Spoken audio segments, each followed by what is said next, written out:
ஓம் சக்தி குருவடி சரணம் திருவடி சரணம். ஆக்கமும் ஆன்மீகமும் ஒரு அற்புதமான தொழில் நேர்களே ரேஷன் அரிசி தான் எப்படி பியூர் வெயிட்டாக இருக்குது எப்படின்னு கேட்டிங்கன்னா, ஒரு டம்ளர் வெந்நீரில் நல்லா ரேஷன் அரிசியாக கலந்துருங்க.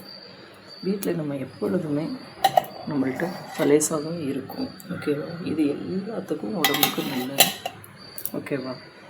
3 ஸ்பூன் உளுந்து, 1 டம்ளர் பச்சரிசி நல்லா 4 மணி நேரம் ஊறட்டும். உளுந்து நல்லா ஊறட்டும். நீங்கள் முதல்ல அரிசியை பாதி அரைச்சிக்கிறீங்க. அதுக்கப்புறம் அந்த மாவை தூக்கி கொட்டிட்டு, அதுக்கப்புறம் மீதம் இருக்கிற பாதி அரிசி இந்த உளுந்து அரைக்கிறீங்க. இதில் பழைய சாதம் இருக்க பாருங்கள். இந்த சாதத்தில் ஒரு 4-5 ஸ்பூன் போட்டுக்கோங்க. போட்டு ஒரு சுற்றுங்க. நல்லா எல்லா மாவையும் உப்பு போட்டு கரைச்சிட்டு நல்லா பபுள்ஸ் வரட்டும். இதில் நோ சோடா உப்பு எதுவும் இல்லை, ஓகேவா? ஆனால் அந்த எப்படி இருக்குது பாருங்கள், சூப்பராக இருக்கா, சாஃப்டாக இருக்கும், ஓகேவா?